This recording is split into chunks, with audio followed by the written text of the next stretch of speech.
You don't have to get everyone to answer every single survey. You can kind of spread those out.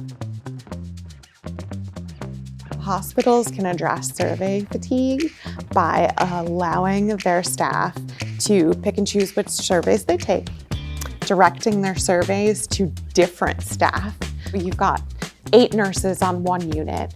Have 4 take one survey, have 4 take another. Have them take surveys where they can stop in the middle, set it aside, and come back to it later, but not lose their progress. DataGen makes it really easy to garner increased response rates by providing an anonymous link via email to each of the participants that a hospital chooses. A survey participant can start and stop whenever they need to, and that link is always anonymous on the hospital end. We don't even know who the links go out to. So anonymity is an extremely important feature, and we hold true to that at DataGen.